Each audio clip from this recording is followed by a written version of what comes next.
Hey guys, this is Navneet Singh Sandhu here from Metalhead Spotted, and today we are thrilled to have with us Dr. Hex from Albatross. Hi doctor, how are you? Yay! I'm good. It's nice to chat with you. Finally, we have been speaking on Facebook for a while, Yeah. so pretty cool to chat with you. First and foremost, how did you guys came across the band name? And is there any story behind it? So the band, the idea of a band which does traditional and power metal, Mm-hmm. uh, like me and this fellow, back then he was just a friend of mine called Vipro, who's Okay. now the vocalist of the band. We Oh. had thought of creating a band which does like traditional heavy metal, Yeah. and work out because we couldn't like come up with a name. Okay. And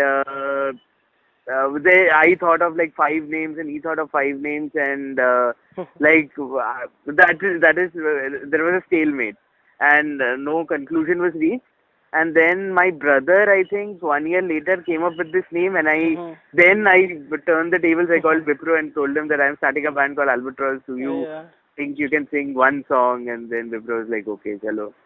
And so that is how the band came about. The albatross is a seabird, and it is considered a symbol of bad luck. Yeah, I've Okay. googled it once. I have seen that one. Okay, so what? Yeah. Yeah, so what led you guys to establish yourself as a metal band? Uh, I like heavy metal. All of us like heavy metal, so I guess that was the reason. Uh, I have played in a few non-metal bands before Okay. this. I was in a band called Workshop, Okay. which is a humor, rock, slightly metalish kind of band. And I was Okay. in a band before that called Old Monks, which has traces of metal, but it is still more hard rock, glam rock per se, than it is metal. Okay. So, but my favorite bands were always slightly heavier than the styles that I was playing. So, I wanted to start, a metal band, and Yeah. that too a traditional metal band, because I love the concept of growling, but I prefer singing in metal. I Okay. like melodies in metal, so I like understanding the words as uh, I hear them. So, and nobody at that point, at least in 2007 or 2008, there were very few bands doing Mm-hmm. this style of music. I don't think there was anybody Yeah, doing yeah, you're right. like heavy metal with clean vocals. So that was the basic this thing. I wanted a band with two lead guitarists Okay. also, which I don't think was the case back then with like any of the bands probably. Okay. So like that. So would you like to tell me about the initial phase of Albatross? Uh, Albertus actually started out as a solo project, Okay. and this was in 2007 or 2008. There's a chariot going with a MNS ka flag and stuff in front of me. Mm-hmm. So you might hear some Marathi songs. 1 second, let it pass. Okay, so it has passed. Okay, that was damn random. Sorry, but so it started out as a solo project of mine, and the idea back then was to get different musicians, different friends of mine, and the whole concept was I'll write lyrics and I'll write the basic blueprint of a song. I Okay. will present it to different musicians, and they'll come up with different ideas and all that. But there were two main problems with this whole setup. The first is that because it was my project, Mm-hmm. people weren't as interested. Except for Bipro, I don't think any of the other musicians were interested. And secondly, there going live would have been a problem. And like everybody was telling me, oh, you have something special going on, just go live. But then going live with so many 30, 40 musicians would have been a problem back then. Yeah, yeah. So back then, the guitarist of Workshop, Raj, Mm. he said that, oh, you have some cool stuff in Albatross. Why don't I come on board, and maybe we can do some kind of an EP? Yeah, yeah. So I was like, yeah, sounds pretty fantastic, and that's how we got the whole band along. Our drummer Jay, I've known him for 10 years. He's like probably been my oldest. Like I've known Bipro for 20 years, but Mm-hmm. we were not friends until recently. But Jay has been like one of my closest friends for the last 10 years. So I asked him in 2007, do you want to play for Albatross? And he said no. So I was like, "Arey, baja na." He said, nahi bajarega. And then after I asked, I spoke to a lot of other drummers, but they were in a different headspace altogether. Yeah. And then I asked Jay again after 1 year that would you like to play for the band? So he said, "Acha, chal, dekhte hai." And and then he came on board. The new lineup is like there have been many lineups before we have arrived here, but I think it's been the longest lasting lineup so far. It's lasted over 2 years now. Yeah, yeah, yeah. What inspires and influences you the most while making music? I am a huge fan of lyrics. I do a lot of reading. Love fantasy. I love horror. I love science fiction. And so, I mean, even with my other band, Primitive, the Yeah. idea is I don't like the idea of, riffs coming before the music because Yeah. to me, riffs and music are a way of painting a mood of the words that I have written. Okay, okay. Okay, so in that sense, I mean, I am a writer by profession, and this is my favorite kind of writing. I love writing about monsters and about, Yeah, yeah. like gods and people getting massacred and people being eaten alive and all that. Yeah. So, uh, I love writing stories, and I can't do that in my day job. Okay. So this is, I mean, both Albatross and my other band Primitive are writing outlets like that. Okay. And my biggest inspiration like that would have to be this Danish band called King Diamond. My friend was saying that these guys might be a big fan of King Diamond. We are. Yeah, yeah. King Diamond is the only other. I mean, there are a lot of bands out there who write concept albums, Hmm. but the level that Albatross goes to, I mean, in describing the stories, like it almost becomes a narrative, so to speak. So if Yeah. you are reading the story, lyrics, and listening to the music, you almost have. I mean, we try to paint a picture of. Or say create like a movie in your head with our Yeah. music. So I mean, King Diamond is probably the only other band doing something of that nature. Mm-hmm. There's also Alice Cooper who had Alice written Cooper. this album called Welcome to Your Nightmare. So I mean, that, there are albums like that. Queensryche had written an album called Operation Mindcrime, which is Mm-hmm. almost based on the same principle that Albatross is. But essentially, it is. I mean, King Diamond is our biggest influence as such. Yeah. Yeah. Manila Road is another very big influence like that. But I mean, they don't write concept albums like we do. Yeah. But I mean, Mark Shelton's lyrics are like awesome. I don't think there's a better writer out there other than King Diamond, probably. So how do you guys choose the lyrical themes? I mean, what is your approach towards writing? It's been very different, like from EP to EP. So for our last EP, The Kissing Flies, Yeah. uh, what had happened is one of my biggest musical inspirations, another one of my favorite lyricists and vocalists, this guy called Phil Swanson, who sings for a lot of bands from the US. Yeah. He sings for Hour of 13 is his most popular band, I think. Then Vestal Claret and Britain Rights Mm-hmm. and Upwards of End Time. He's in a lot of bands like that. And I had linked him to Albatross on Facebook, and he was like, "Oh, do you want to do a split with Vestal Claret?" And like as a fan of his music, I was like, "Whoa, this is like a huge opportunity." So I had so I mean, and at that point in time, we were writing a full-length album with another story. So I had like very little time to like shelve that and come up with a new story and all that. So, like coming back to your question, what I did is I wrote an entire short story. I presented it to the band, divided Mm-hmm. it into three different parts, and hence we came up with an EP like that. So the story came first, then the lyrics, then the music. With Dinner Is You, I mean, I wrote most of the music, and Raj wrote say 40% of the music. So out there, I wrote a riff, and I thought of a story around the whole this thing. Our new album, which is going to be titled Fear from the Skies, Okay. is a lot more collaborative like that. So everybody comes in with ideas, and everybody has like different this thing. So for the first time, we are going to be releasing a full-length album. Obviously, it has it has three different parts. Okay. The first story has been written by me. The second story has been written by our drummer Jay, and the third story has been written by one of my favorite writers called Jeff Vandermeer. He's won like all the science fiction and fantasy awards out there, and he's Mhm. like a huge authority on the whole genre. And I had happened to link him to Albatross, and he had quite liked the music, and he was like, if you ever want to make a song out of any of my writings, just go ahead. And like, it's a huge honor for me, honestly.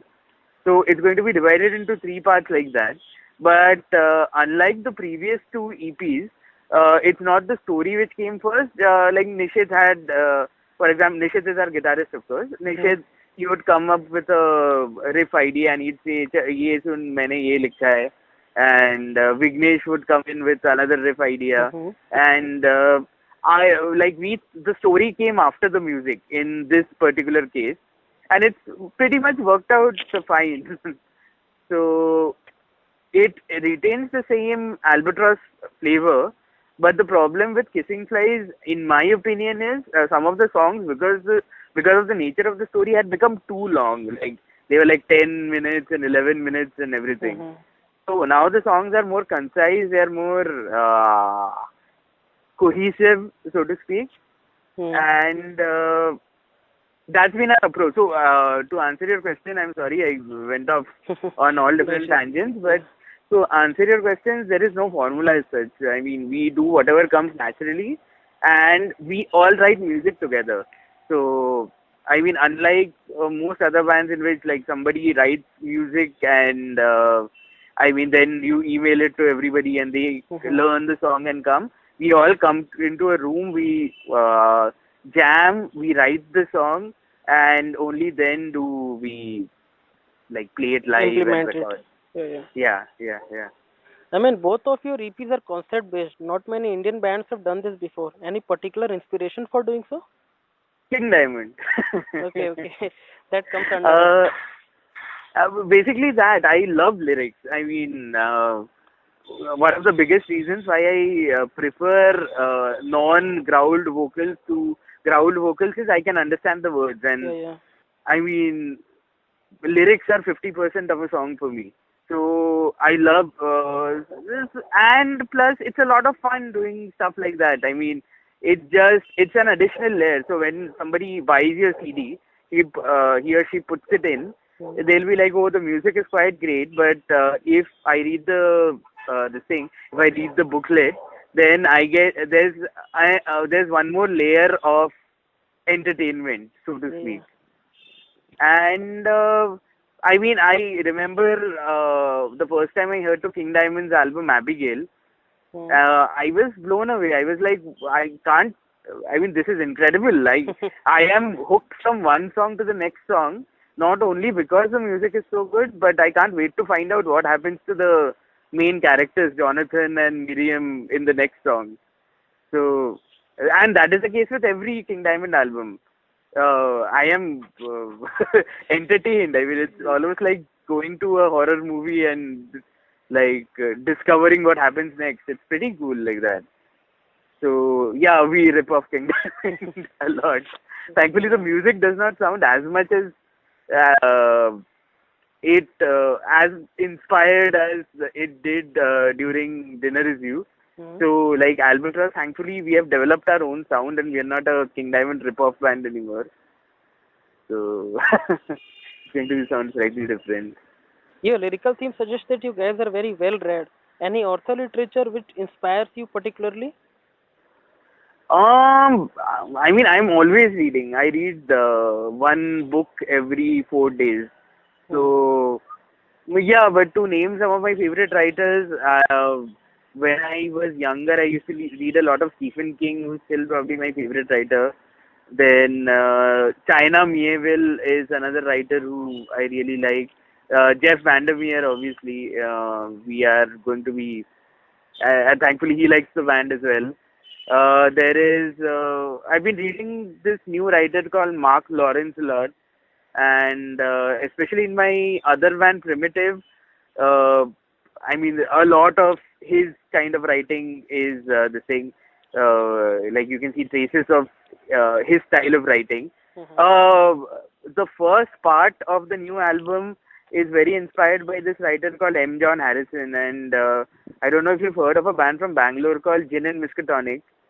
Jay Prakash is the bassist of that band, and he's a fantastic writer himself. But he recommended M. John Harrison to me, and so M. John Harrison has this series called Viriconium, which Okay. is about I mean it's a world which is continuously changing, and there's been a nuclear holocaust.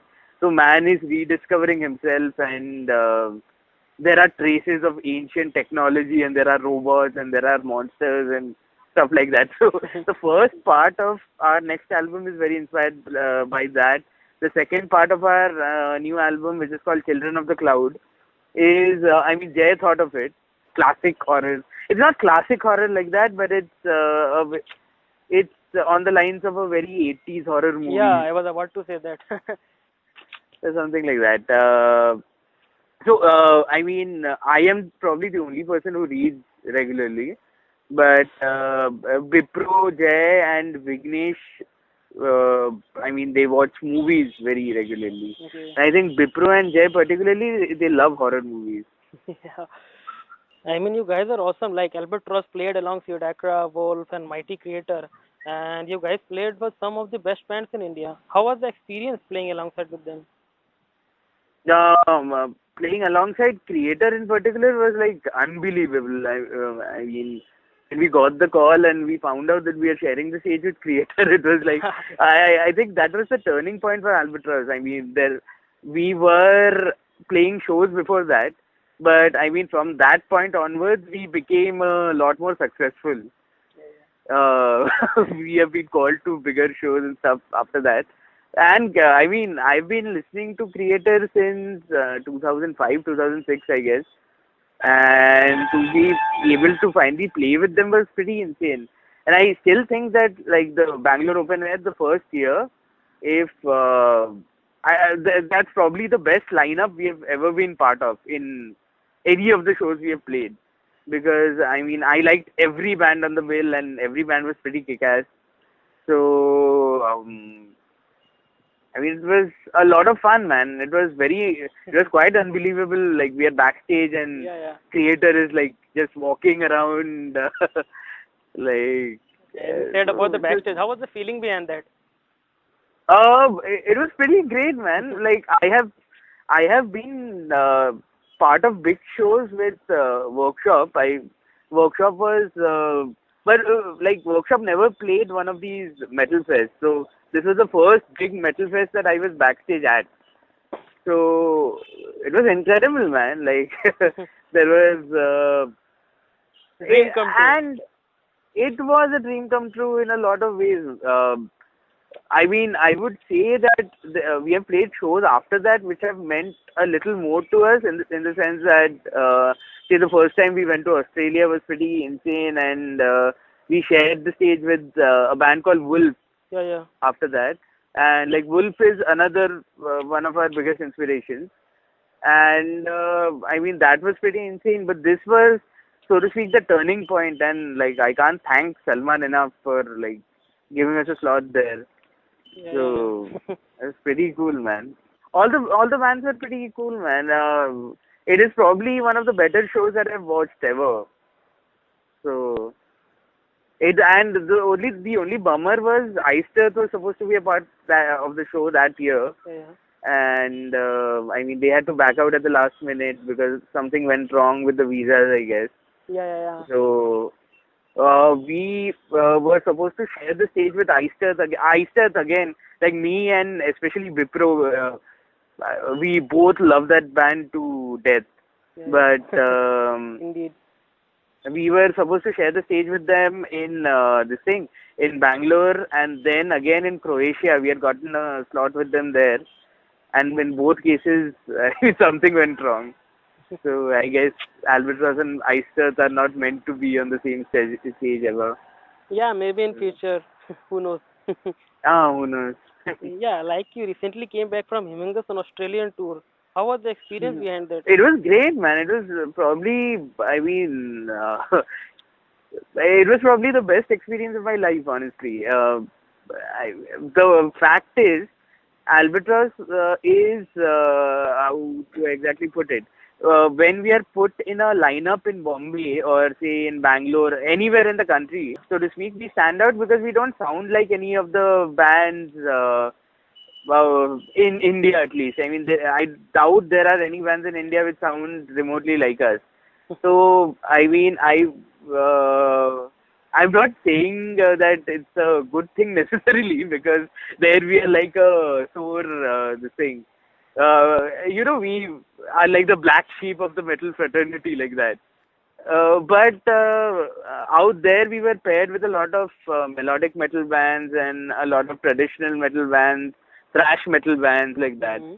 So, I mean, it was a lot, even though none of the bands again sounded like Albatross, it was a lot closer to our genre, honestly. So, I mean, people who had come there, they were all dressed in denim jackets and like they had their arms folded and all that. And I was like, are they enjoying the music or are they not? This was in Melbourne initially. Yeah. And then when we finished our first songs, I mean, the applause was quite great. And Andy, I mean, our tour manager, he Yeah. told us later on that people had come up to him and they had asked him, where did you find these guys? So I was like, I hope that's a good thing. And he's like, yeah, yeah, yeah. I mean, they said it positively. That was pretty insane. It was like the best experience ever, man. And it was the first time we have ever gone on tour because while we go on tour, it is usually like one show every weekend.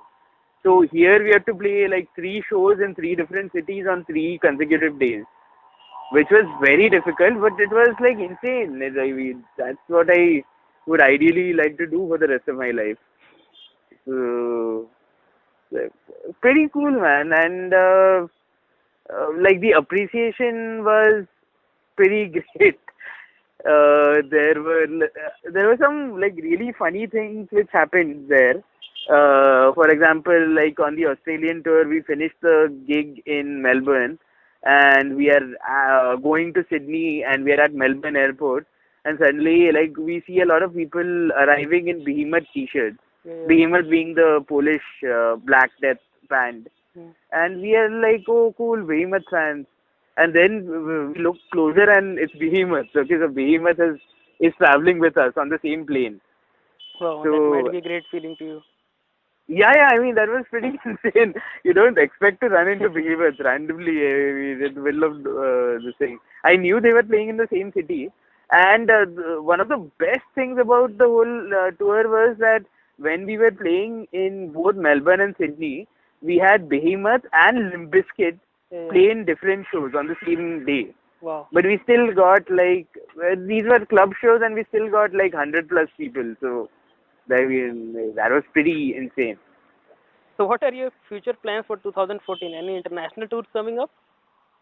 No, man, we simply can't afford it because usually when you go abroad, you end up spending a lot more than you earn. So we cannot afford it right now unless like a mad offer comes along. We are speaking to some people in Singapore, so if Singapore might just happen in October or November, but I don't know. I mean, it's still like 30% confirmed and all that.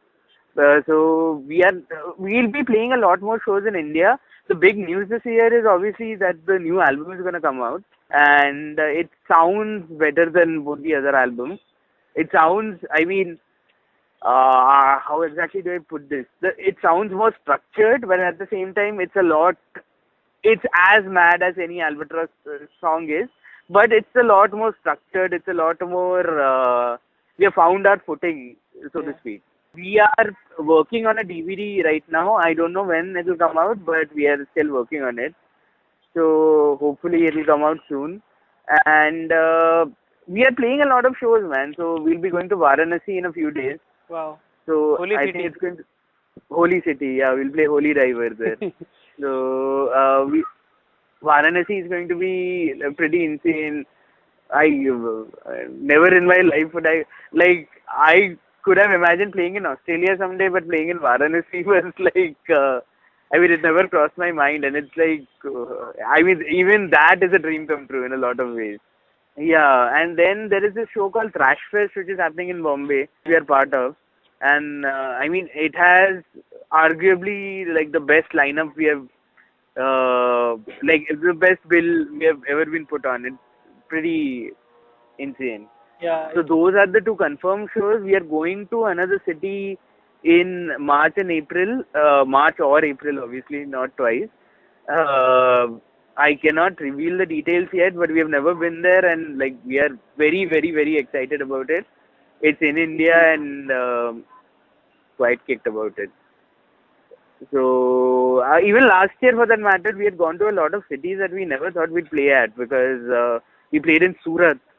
Yeah. So, and I mean, I could be wrong, but I think we are the first metal band to have played in, the first outstation metal band, of course, to have played in Surat.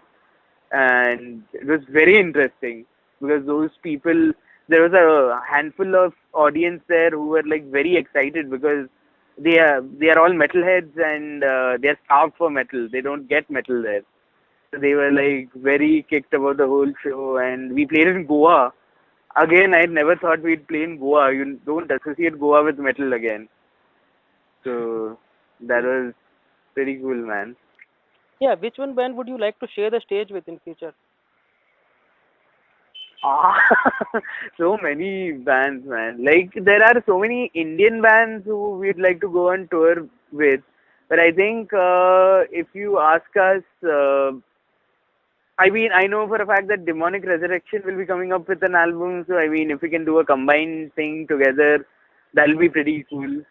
Then our friends from Australia, Lord, I mean Andy, the bassist of Lord, had got us down to Australia. So I think I'll have to return the favor and get them down to India. So that should happen. That should hopefully happen this year if everything works out. Uh, we are Wolf, of course. I mean, we all love Wolf. It'll be great to hopefully share the stage with them. Like all the bands I like, man. I cannot name any like okay off the top of my head. King Diamond, Iron Maiden, Judas Priest, Iced Earth, Manowar, Slow Effect, Manila Road, Celtic Frost. Celtic Frost does not exist anymore. So Triptychon, uh, Ghost. Yeah. Any of these bands, man. Metallica, Megadeth, Slayer, Anthrax, Overkill, Testament. All these bands, and half a dozen Indian bands, man. Like it's a lot of fun to be part of different lineups, and we are on a label called Transcending Obscurity Yeah. now. So I mean, sharing the stage with any of those bands is a lot of fun. Cosmic Infusion is great. Orion, our guitarist, other band is great. Uh, I don't know, Gut Slit is pretty cool. Devoid is pretty cool. So any of those bands, man. Now coming back to Thrashfest, what fans can expect from Albatross this time? Any new composition, or you want to keep it a surprise until the gig day? I'll tell you what, we wrote a song today, Yeah. Yeah. and I asked Vignesh and Nishit whether we'll be able to play this live at Thrashfest. So, I mean, I don't think it'll be ready by Varanasi, but by Thrashfest it should be ready. So, we will probably debut that song there. Uh, or not. I'm not going to confirm this. But yeah, we're gonna cover a Megadeth song maybe, and we're gonna maybe cover. We were thinking of doing a Testament cover also, but then we decided that. Then I decided. I mean, everybody else is still pretty keen on covering Testament. Yeah. I decided that it's more important to write the new album than to learn new covers. Okay, and then we might be the So, first one to get the news. which the Megadeth cover? Yeah, you The just told. Megadeth cover is, I mean, I'll tell you right now, it's Tornado of Souls. Our guitarist, he's playing that song all the time, and so I mean, our guitarist Nishit, he's a huge Marty Friedman fan, and he's playing that song all the time. And the best way to keep him happy is to play that song. But yeah, it's a lot of fun to play, and hopefully we'll do justice to the song. Like you just told that you're writing new song for that one, Trash Fest. That we are writing new songs for the album, not for Thrashfest. I mean, it's part of the album. It might be played at Thrashfest and it might not. So all of that still hangs in the balance. Lastly, Uh-huh. would you like to give any message to your fans and our readers? Uh, I mean, thank you for supporting Albatross. Thank you. I mean, it's been a long journey. I mean, a really long one. But I mean, I'm very flattered by the fact that like you spend your hard-earned money on our CDs and our T-shirts. If you do, if you don't, then fuck off. But if you do, then I am very grateful to you. And I hope that our music has made your day a little more pleasant than it was. So thank you, and I hope you keep supporting our music. The new album is better than the older one, so do buy it. Buy the older ones also if you don't have it. Buy our t-shirts. Our caps are sold out, so you don't have to buy them. Yeah. But yeah, we need money to go abroad, buy more stuff. Well, Dr. Hex, good luck for the Thrash Fest. We'll see you in the pit. Ah, yes, and see you in the front row and the pit. Like you Yeah, will not okay. see me in the pit. I stay away from the pit, but I am old and I am grumpy, so I stay away from the pit. You'll probably see me near the bar. I'll probably hang out there. So Okay, yeah. I'll see you there. Okay. Okay, well, thank you Okay. for your time. Okay. It was nice chatting with you, man.